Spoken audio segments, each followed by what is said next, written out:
Hello friends, study 71 YouTube channel से मैं धर्मेंद्र कुमार आप सभी का स्वागत करता हूं। दोस्तों, बीपीएससी TRE 2.0 से संबंधित नोटिफिकेशन है। तो इस नोटिफिकेशन में क्या क्या दिया गया है उस जानते हैं। क्या है विज्ञापन संख्या 27/2023 विद्यालय अध्यापक नियुक्ति प्रतियोगिता परीक्षा फल इस शर्त के साथ प्रकाशित है कि प्रकाशन के पश्चात प्रशासनिक विभाग के द्वारा नियुक्ति हेतु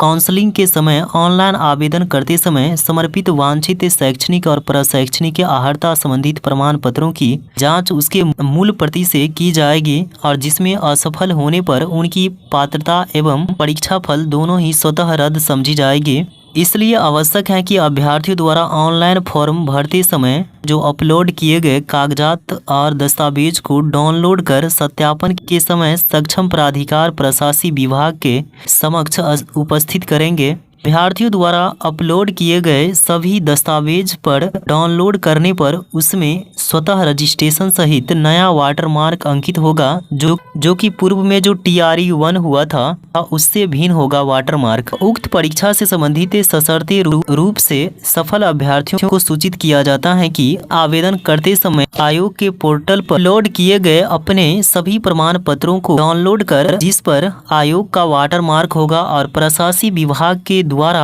आयोजित काउंसलिंग में प्रस्तुत करेंगे। आयोग के वाटरमार्क के बिना कोई प्रमाण पत्र मान्य एवं स्वीकार्य नहीं होगा। नया प्रमाण पत्र अपलोड कर पुनः डाउनलोड कर जमा करने की व्यवस्था मात्र संबंधित प्रशासनिक विभाग को है। अनुशंसा पर ही अभ्यर्थियों को दी जाएगी, अन्यथा नहीं। अभ्यर्थियों की स्वास्थ्य एवं दिव्यांगता आरक्षण से संबंधित प्रमाण पत्रों की जाँच प्रशासनिक विभाग द्वारा कराई जाएगी और सभी दिव्यांग अभ्यर्थियों की दिव्यांगता की जाँच अनिवार्य रूप से सक्षम मेडिकल कॉलेज हॉस्पिटल IGIMS और AIIMS से कराई जाएगी, चाहे वो दिव्यांगता का लाभ लिए बिना ही गुणागुण के आधार पर ही क्यों न सफल घोषित हो जाते हैं। ऐसा इसलिए आवश्यक है क्योंकि दिव्यांगता के आधार पर ही परीक्षा में अतिरिक्त का लाभ दिया गया था। जांच के क्रम में अगर पाया गया कि दिव्यांगता का दावा सही नहीं है या सरकार द्वारा जो निर्धारित कम दिव्यांग पाए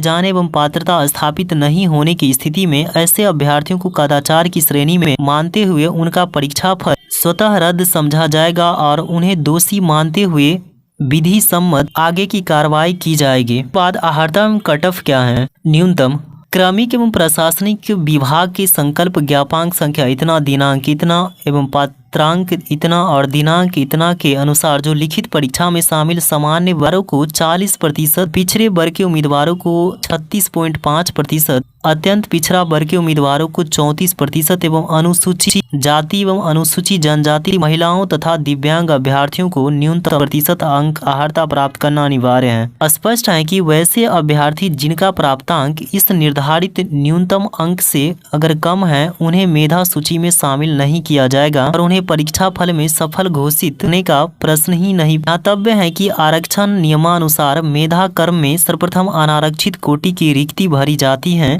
अतः यदि अनारक्षित कोटि की रिक्ति अधिक हो और आरक्षित कोटि के योग्य अभ्यर्थियों की संख्या कम हो तो संभव है कि सभी आरक्षित कोटि के योग्य अभ्यर्थी अनारक्षित कोटि की रिक्ति के विरुद्ध सफल घोषित हो जाए। ऐसी स्थिति में जो आरक्षित कोटि की रिक्ति खाली रह जाएगी और इस कारण उसमें कोई कट ऑफ नहीं होगा, अर्थात उसे NA अर्थात नॉट अप्लीकेबल रहेगा। ही जो अनारक्षित कोटि की अंतिम रिक्ति पर यदि आरक्षित कोटि के अभ्यर्थी सफल घोषित होते हैं अंतिम रिक्ति पर, इसका मतलब हुआ कि अगर मान लीजिए UR का जो कट ऑफ है उसका जो अंतिम जो रिक्ति है उस आरक्षित वर्ग के जो अभ्यर्थी अगर उस पर सफल घोषित होते हैं उसका प्राप्तांक ही उसका कट ऑफ हो जाएगा और यह प्राप्तांक उस आरक्षित कोटि का न्यूनतम अर्हतांक भी हो सकता है जो स्पष्ट अनारक्षित कोटि के न्यूनतम अर्हतांक से कम हो अर्थात UR से कम होगा। UR के कट ऑफ यह भी ध्यातव्य है कि उपरोक्त विशेष परिस्थिति में अनारक्षित कोटि का कट ऑफ वस्तुतः आरक्षित कोटि का न्यूनतम अर्हतांक हो जाने एवं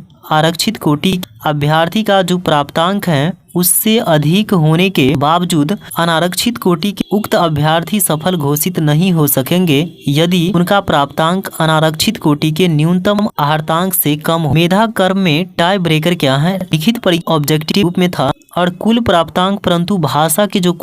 क्वालिफाइंग होने के कारण इसके प्राप्तांक को छोड़कर अर्थात शेष 120 प्रश्नों के प्राप्तांक के आधार पर आयोग द्वारा सफल अभ्यर्थियों की औपबंधिक मेधा सूची तैयार की गई है। उपरोक्त कुल प्राप्तांक समान होने की स्थिति में चयनित विषय के मुख्य खंड भाग थर्ड अर्थात अंतिम 80 प्रश्नों के प्राप्तांक का उपयोग प्रथम टाई ब्रेकर के रूप में किया गया, परंतु कक्षा 1 से 5 के अध्यापक हेतु लिखित परीक्षा वस्तुनिष्ठ भाग थर्ड नहीं रहने के कारण इसके लिए कोई टाई ब्रेकर फर्स्ट नहीं रहेगा और टाई ब्रेकर फर्स्ट के बाद भी समान अंक होने की स्थिति में द्वितीय टाई ब्रेकर सेकंड में भाषा भाग के प्राप्तांक का उपयोग कक्षा 1 से 5 के अध्यापक हेतु किया गया है, परंतु अन्य कक्षाओं के अध्यापकों हेतु भाषा भाग में गैर हिंदी अभ्यर्थियों के लिए अब ये पाठ्यक्रम के अनुसार अलग से प्रश्न नहीं रहने के कारण सभी के लिए सामान्य अवसर और लेवल प्लेइंग फील्ड प्रदान करने हेतु बिहार राज्य विद्यालय अध्यापक नियुक्ति स्थानांतरण प्रशासनिक कार्रवाई एवं सेवा शर्त नियमावली 2023 और ये कंडिका इतना और उपकंडिका इतना के न्यूनतम आहार्तांक नियत करने के विवेकाधिकार का उपयोग करते हुए तथा विज्ञापन की कंडिका इतना के अनुसार न्यूनतम आहार्तांक को आवश्यकता अनुसार शिथिल करने के प्रावधान के तहत भाषा भाग में न्यूनतम आहार्तांक 0 घोषित किया गया है और भाषा के प्राप्तांक को टाई ब्रेकर सेकंड के रूप में नहीं रखा गया है। ब्रेकर जो है आपका थर्ड एवं फोर्थ के रूप में अभ्यर्थी का जो उम्र है और उसके बाद देवनागरी की लिपि का वर्णमाला के अनुसार उनके नाम को वरीयता दी गई है। और महत्वपूर्ण प्रावधान एवं शर्त क्या है?